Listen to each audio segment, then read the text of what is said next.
we're seeing a lot of down days in a lot of markets. Have they made the decision to pull the plug? Are we watching a demolition of the markets? And do you think it's going to keep on going? Well, I like what you referred to at the beginning there, Larry Silverstein saying, we decided to pull it.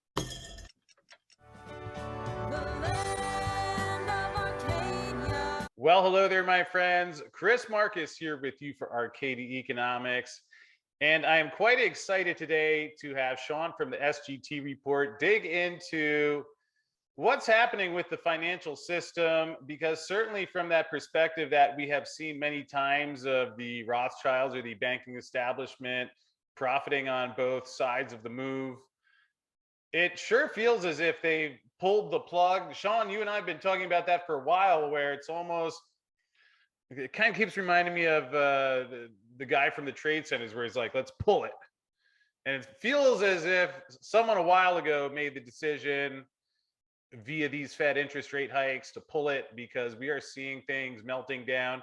Gold and silver recently taking a beating along with everything else, certainly stocks melting down, and more interest rate hikes on the way. So great to have you here, Sean, and welcome on in. Looking forward to discussing all this with you. Chris, hey man, I'm delighted to be here. Thanks for inviting me. And I'm going to try to be an optimist today. Cup half full. I mean, the world is sort of crashing, but at the same time, lots of opportunities, right? Well, I think that's darn well said, because it's really a balance of, there are things that are on one hand seem quite unfortunate and the opposite of the way I would advocate doing things, yet not staying there and festering on that, but saying, all right, if this is how something is, how can we make the best of that, which you've really been a leader at doing. I know it's a heavy energy, some of the things that you dig through, but you have access to so many of the different schemes that are going on out there. And let's start though with the one that's on a lot of people's minds. We're seeing a lot of down days in a lot of markets. Have they made the decision to pull the plug? Are we watching a demolition of the markets? And do you think it's going to keep on going? Well, I like what you referred to at the beginning there, Larry Silverstein saying, we decided to pull it.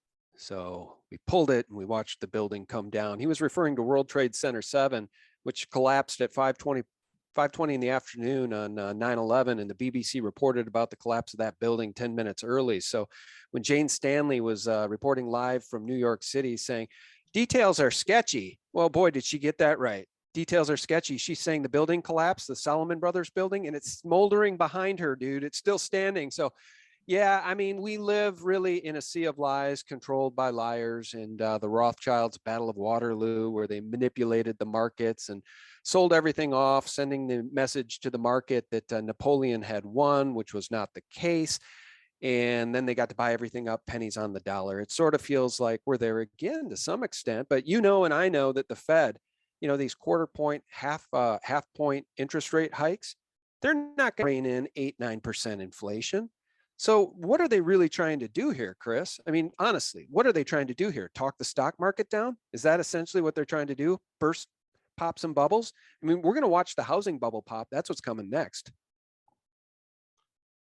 Yeah, I mean, it's hard to really make a case for much else, because when you have the combination of aggressive interest rate hikes, I mean, even for the Fed, I didn't think they'd be going 50, and now they're talking about 75 at a pop, which, given that we have inflation, CPI 8.5%, PPI 11%, yeah, they should be moving pretty quick. And Sean, as you will find out, we have some footage of Ben Bernanke earlier this week.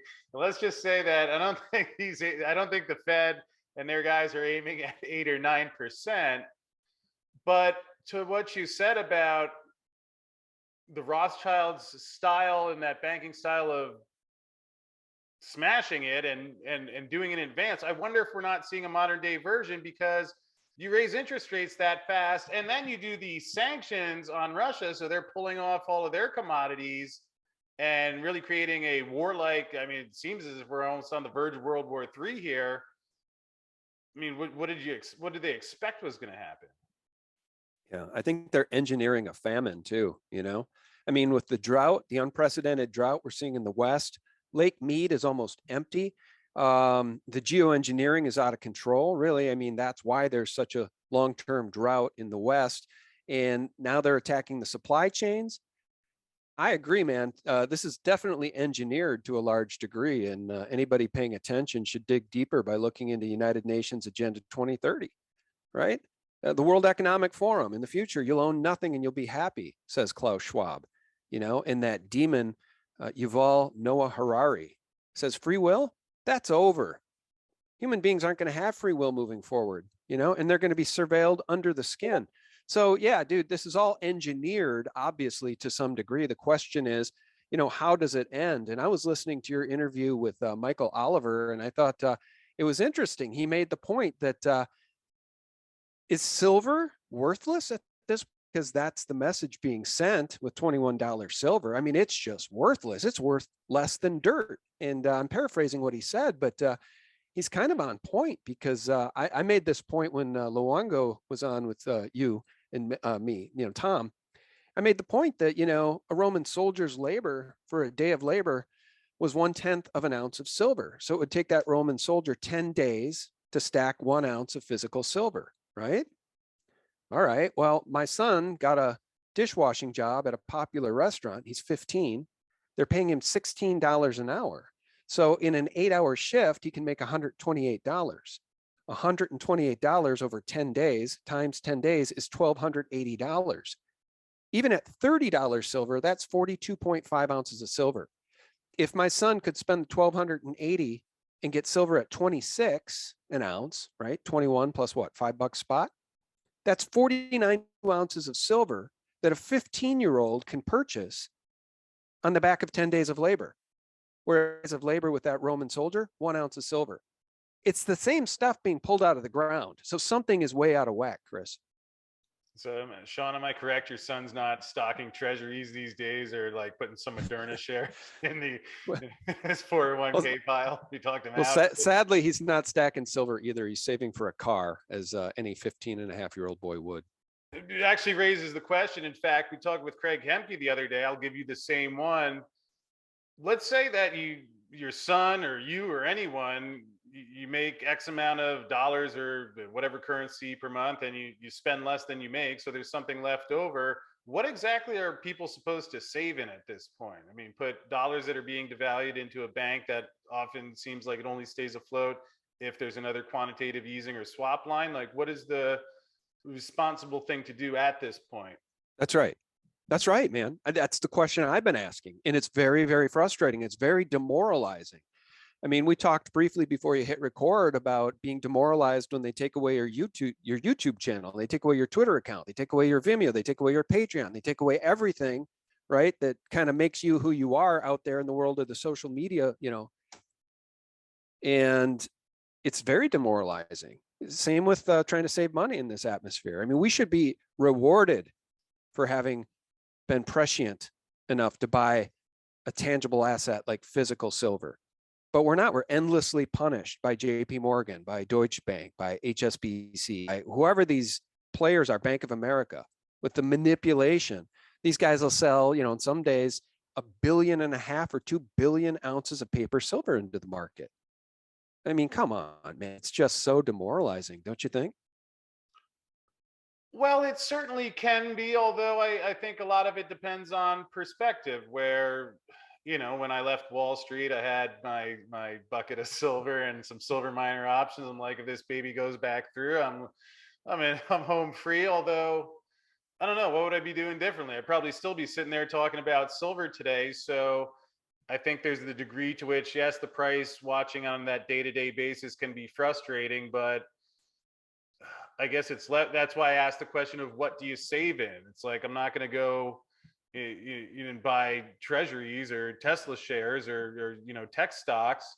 That doesn't seem to make sense when the thing melts down if they raise interest rates 50 basis points. So for me, and I understand it's different for others, but I don't know, if I stack my silver or shares of mining companies that can withstand the current environment, if we're buying low, selling high, and looking at supply and demand, or even in a manipulated market, eventually these things do kick back. Look at what happened coming out of the London gold pool. I mean, silver was $1 and it went from $1 to $2 in 1968. So if you're holding from back then, I mean, which I understand doesn't help people who are feeling the frustration today, yet I guess if I wait 20 years or if I pass that along, if I have children one day or just there's someone else, I guess that I'd rather do that than support the Biden dollar. I guess that's also something that factors in. And Sean, I mean, you've seen where now accounts get frozen. I mean, they sanction Russia, Davos through Trudeau sanctions Canada. I mean, who's to say Joe Biden doesn't sanction Americans tomorrow if they talk about trucks? Oh, well, that's really the part of the plan. Let me do a screen share if you don't mind, and I'll show you that that's part of the plan. Now, they're a paper tiger, right? It's a joke. Biden's a joke. He didn't actually win the election. He didn't actually get 81 million votes. We all know that, but they tried to implement this governance disinformation board, and now even that is being abandoned because nobody's falling for it. And it's gotten so much criticism because it's total fascism, it's totalitarianism, it's authoritarianism. Biden is a joke. This administration is a joke. And how about Nina Jankowicz? She was going to head this thing. Did you see any of the videos of her? She's like a failed actress. And did you see the performance of her? She was in a bar or something singing about who do I F to become rich, famous, and powerful? That was going to be the head of this thing, a libtard. Oh, and by the way, if we scroll down here, which I won't do because I don't know where it is, half of Biden's Twitter followers are fake, according to an audit. Dude, the whole thing is just a paper charade. This entire system is fraud. I mean, it's an unusual setup for sure. Although, Sean, let's just go straight to one of the experts because, fortunately enough, in terms of how it's all going to play out economically, Ben Bernanke is out. He's got a new book coming, 21st Century Monetary Policy. I'm sure you're going to be running to pick that one up halfway through here. So let's hear what Ben had to say. We also talked with Bernanke about the chances of a recession. Here's what he had to say. The more the Fed has to tighten in order to get inflation down, the bigger the chance of a recession and the more severe it will be. Inflation's at 8.5%. So the more they have to tighten, which would seemingly be a lot, the more severe it's going to be. So, Sean, what do you say about that economic forecast? He's just a genius. I guide my life based on what this man says. Well, fortunately, there's more. How much the Fed has to tighten depends in turn on what happens to these factors they can't control, like the supply chains and the commodity prices. Supply chain and the commodity prices, the factors they can't control, nothing about the monetary policy, but Action requires you to make a prediction not only about the Fed's behavior, but about a lot of other things, the Ukraine war, et cetera. So it's a very hard thing, very uncertain thing to say. I guess that I still tend to believe that some of these forces pushing up inflation, like the supply chains, like the preference for durable goods over services, and some of the commodity price increases, gas prices and so on, that they will at least stabilize and begin to moderate sometime during this year, which would mean that inflation will come down to some extent, let's say by itself, but without the Fed's direct intervention. If that happens, the Fed would have to raise rates perhaps moderately above neutral, say in the 3s somewhere. And there's our money line, Sean. Raise rates moderately above neutral, which is now in the 3s. So he's going to raise rates to 3% while inflation's 11%, and that's the new neutral. What do you say to that? Well, it's funny to hear him say that there's a preference for goods over services. Well, duh, right? People need the stuff to survive, right? But the CPI, because it's so massaged, it's not even the real rate of inflation. Michael Saylor over at MicroStrategy estimates the real rate of inflation is probably closer to 15, if not 20%. When you look at the stuff people need, food, energy, housing, gasoline, of course. So, these people, by the way, that guy, an agent of Rothschild. Now, I did find it interesting that in that interview with you and Tom Luongo, he really he was passionate about this idea that the current Fed chair is really pushing back against the Davos elite, against the European Central Bank. By raising rates, he's doing exactly the opposite of what the elite, AKA Rothschild, really want, which is to crush the United States, to crash the dollar, so they can usher in their one world currency and one world government, ostensibly. So I thought Luongo's analysis on that was really interesting. I don't know if he's right. He swears that the plan the Davos elite wanted was for us to go negative interest rates and to crash the dollar, just like we see happening in the euro. Well, and what's he saying about Bitcoin? He's saying Bitcoin will not become an alternative form of money, it says down there. But so what's it been over the past 12 years? Is he saying unwind and Bitcoin's going to crash? It might. The only form of money to him is the Fed dollar. And look what it's based on. For the moment, knock on wood, this is a big difference between today and the 1970s. In the 1970s, inflation expectations were all over the place, and nobody had any confidence in the Fed that it would bring inflation back down. Today, most indicators suggest that people are still pretty confident that the Fed. He's talking about confidence in the Fed. Like, people still have who has confidence in the Fed at this point? I mean, anybody knows what the Fed is. I mean, a private arm, a private bank controlled by the elite. I mean, who would have confidence in this system? It's a con game, from day one. The whole thing's a con game. Meanwhile, they're printing trillions and trillions of dollars. Well, maybe they're slowing the roll on that now, but don't you find it funny how, despite all the debt, the Congress can still approve $40 billion for Ukraine? $40 billion with a B for Ukraine. Unbelievable. Dude, I'm so tired of this system. We all are. It's a pretty corrupt, unjust system from top to bottom. Well, that certainly does appear to be the case, although did have some interesting news on Wednesday, because here Craig Hemke of TF Metals sharing a story from Bloomberg. Surging dollar stirs markets buzz of 1980s style Plaza Accord. Through this 1985 agreement, major nations drove currencies down. Inflation, Fed hikes of today echo what happened back then.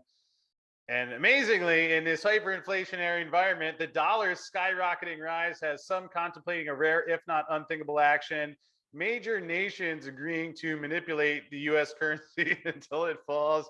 I mean, it really is a wild three-card Monte on a global economic stage here. Yet, Sean, I guess, some people do or don't like hearing it, but here we're talking about Bloomberg reporting major nations agreeing to manipulate the US currency. So, like you said before, some people don't like hearing that, things are a bit rigged, but I mean, there you go, which leaves us in a position of it's really just how do you play defense against it, would you say?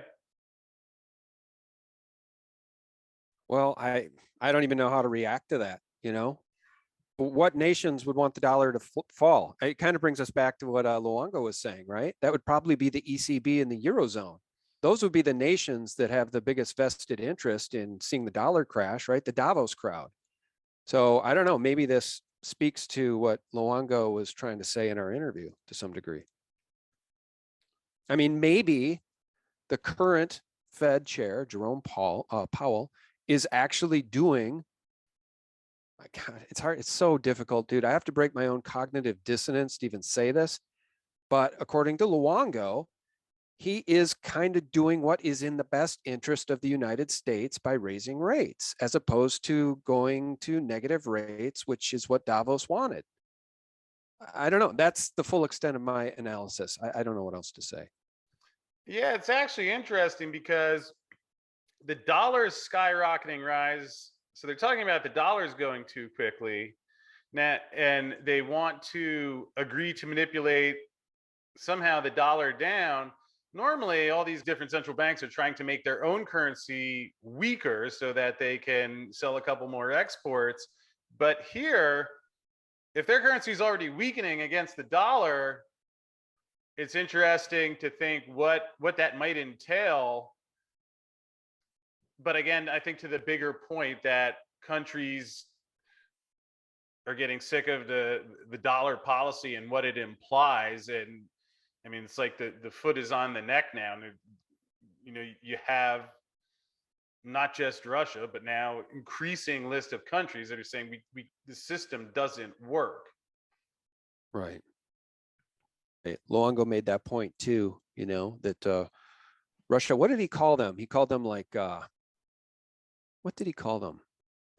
Not fake dollars, but his point was, you know, these nation states are getting really tired of trading real assets, real goods, as Bernanke would call them, trading oil and real goods for fake dollars.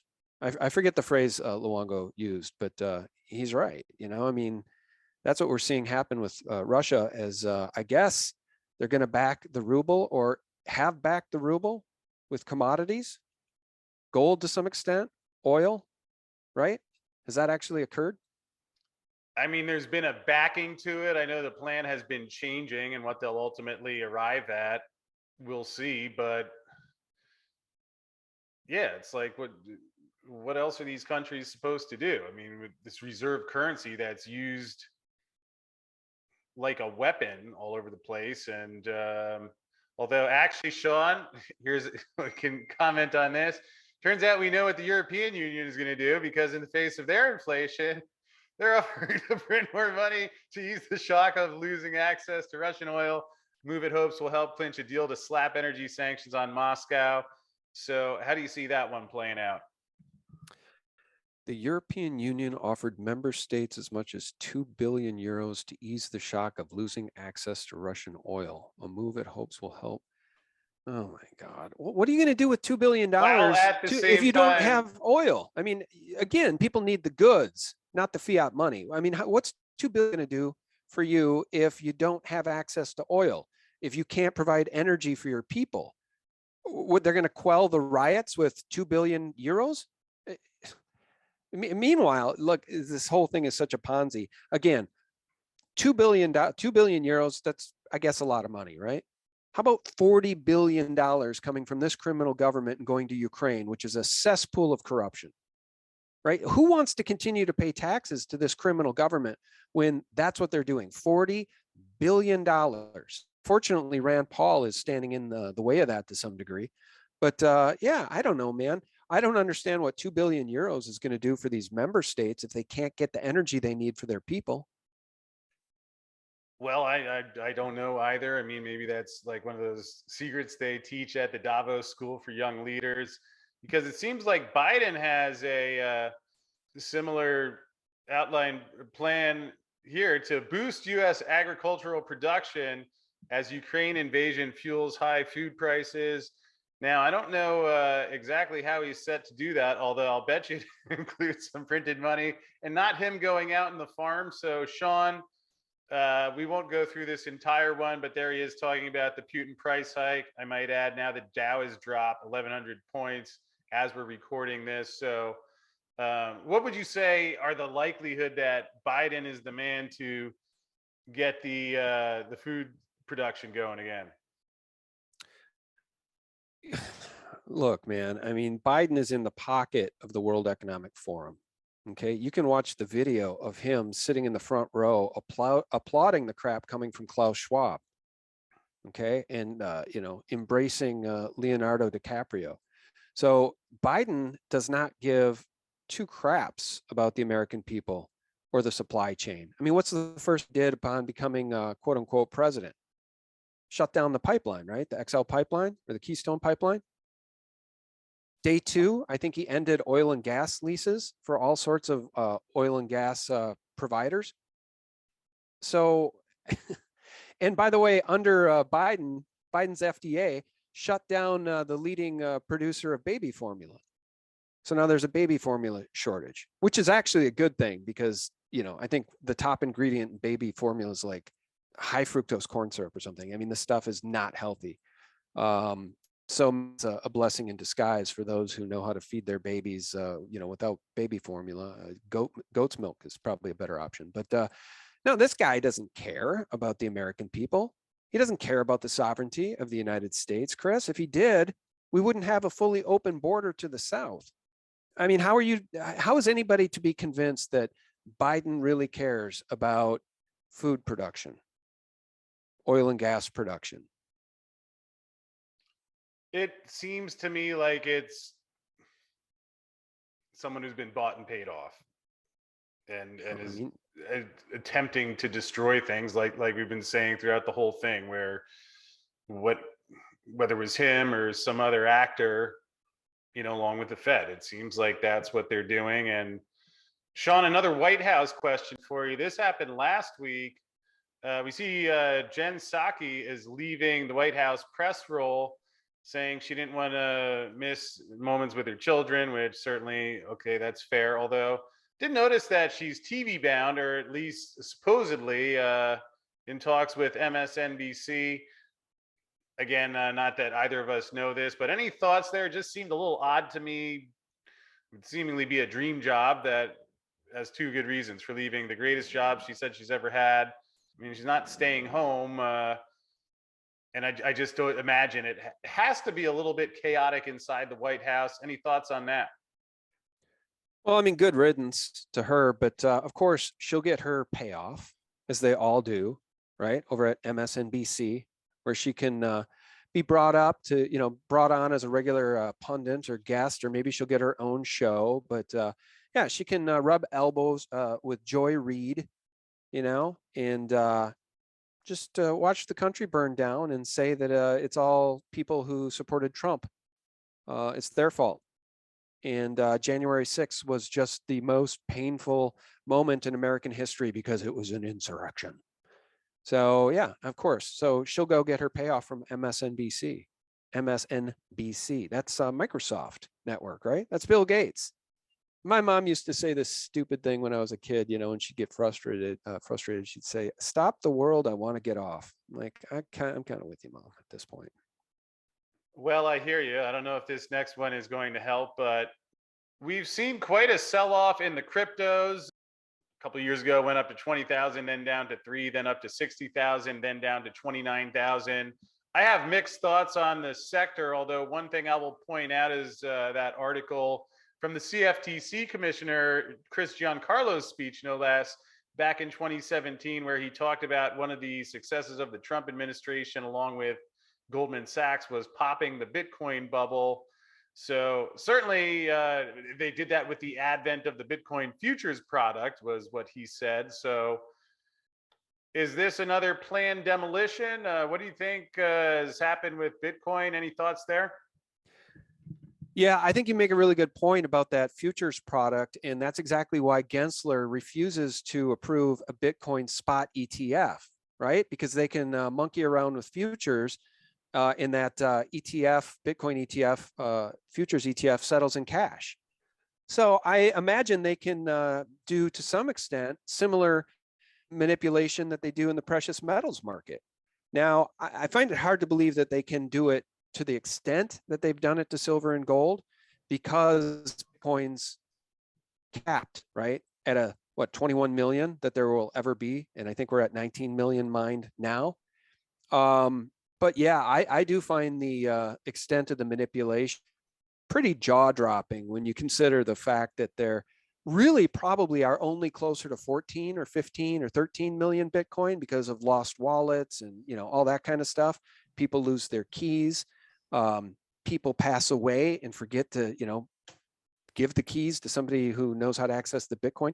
I do find it pretty fascinating that they've been able to manipulate, in my view, the price down from 68,000 to 29,000 today. But I would say Bitcoin's holding up fairly well today as we're having this conversation. I don't know when you're going to post this. I suppose you'll post it or two, and Bitcoin will be at 20,000. But right now it's at 29,200, and it's down 3%.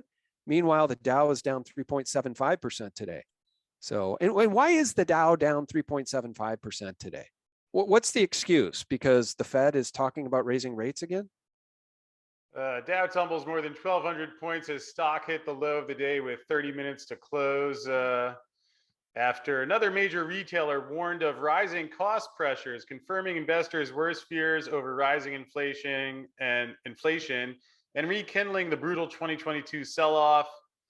So if I may, for just a moment, I know the silver price hasn't soared yet, but I mean, Dave Kranzler and I and you and others who come on the show have been talking about how this thing was a bubble and they were going to run into inflation problems. So that's pretty much the reason on that one. And um, either case, I mean, I get it. It's tough to dig through and tough to live through at certain times, but at least from the standpoint of trying to point out what's there so that at least people can have some honest and accurate information. Certainly, you have been one of the leaders of doing that at your site, sgtreport.com. And Sean, maybe you could just let folks know if there's some people watching today that are new to your site, what you do there, and where they can find you. Yeah, thanks. So yeah, sgtreport.com. We syndicate, I guess you'd say, other people's content. You can always find my latest interviews or videos right at the top of the page there. And we share great stuff from people like, Chris Marcus and Arcadia Economics and all sorts of folks. Goldsilver.com, Mike Maloney. Yeah, scroll down the page there and you can see the news. So it's set up a little bit like a Drudge Report. We syndicate truthful information from sources we trust.